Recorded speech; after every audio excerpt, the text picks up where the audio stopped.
2000 का इलेक्शन जो अमेरिका में हुआ उसमें जॉर्ज डब्ल्यू बुश थे रिपब्लिकन पार्टी के उम्मीदवार, और अल गोर थे उनके जो डेमोक्रेटिक पार्टी के उम्मीदवार थे। अल गोर को पॉपुलर वोट भी ज्यादा था पूरे मुल्क में। फैसला आके होना था इलेक्टोरल कॉलेज जो 25 वोट थे फ्लोरिडा के, दो उनमें से 25 अगर दोनों में से किसी एक को चले जाते तो वो जो थ्रेशोल्ड था ना 271 का वो पूरा कर लेते। वो 25 अब जाने थे फ्लोरिडा से। फ्लोरिडा में जैक बुश जो जॉर्ज डब्ल्यू बुश जो उसका भाई था वहां पे गवर्नर, वहां एक सिर्फ इलाका ऐसा है पाम बीच काउंटी का, वहां ये हुआ कि जिस तरह एग्जिट पोल्स होते हैं अमेरिका में, लोग पूछ लेते हैं, सब कह रहे थे अल गोर जीत रहा है, हर पोल में अल गोर जीत रहा था। वहां की सेक्रेटरी ऑफ स्टेट जो थी वो जो डेमोक्रेटिक पार्टी से थी, उन्होंने कहा कि ठीक है अनाउंस करें ये जो रिजल्ट है। अच्छा, जब वो मशीन से जब टोटल देखते थे तो machine vote George W Bush के ज्यादा बताती थी, एग्जिट पोल्स बता रहे थे अल गोर के वोट ज्यादा। सेक्रेटरी ऑफ स्टेट ने कहा कि नहीं बस ठीक है, ये जो है ना जी इसको हम अल गोर को जिता देते हैं इसलिए कि वो बाकी को नहीं, हम यानी पाम, ये तो इशू था ना पाम बीच काउंटी में, फ्लोरिडा तो बड़ी स्टेट है, उन स्टेट्स में जो भी जो वोटिंग हो रही थी तो, लेकिन वो जनाब सुप्रीम कोर्ट में चला गया मामला फ्लोरिडा की।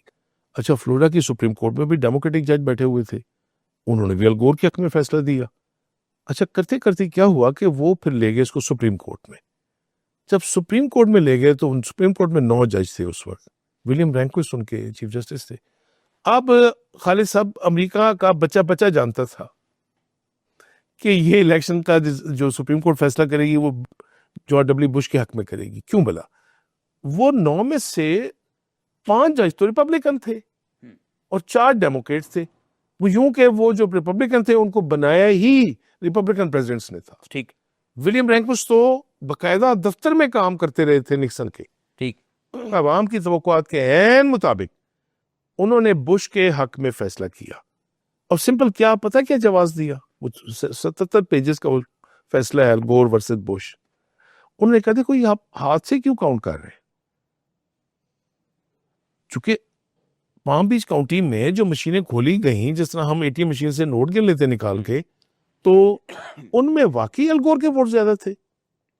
और वो जब हाथ से गिने गए तो उन्होंने कहा जी सेक्रेटरी ऑफ स्टेट ने भी, सुप्रीम कोर्ट ने भी, फ्लोरिडा की भी हमने गिन लिए हैं, सामने हाथों से गिन लिए वोट, तो अब ऐलान करें। सुप्रीम कोर्ट ने कहा कि हाथों से वोट गिनना गैर आईनी है। सिंपल, सिर्फ ये लिखा। उन्होंने कहा कि नोट आप मशीन गिने और आप हाथ से गिने तो हाथ से गिने पे ज्यादा बार करना चाहिए। तो उनका सिंपल ये था, जो आर्गूमेंट्स हुआ वहां पे लंबा चला जा रहा है, वो केस में तो नहीं लिखा हुआ था। उन्होंने कहा कितनी करोड़ मशीनें अमेरिका में? पता लगा जी करोड़ों मशीनें, अमेरिका इतना बड़ा मुल्क है, ये तो भी एक काउंटी की मशीन देखी जो काम नहीं कर रही। तो उन्होंने कहा बाकी मशीनें ठीक बता रही हैं टोटल। उन्होंने कहा बाकी मशीनें तो उन्हें खोल के देखी ही नहीं है। तो उन्होंने देख लें खोल के।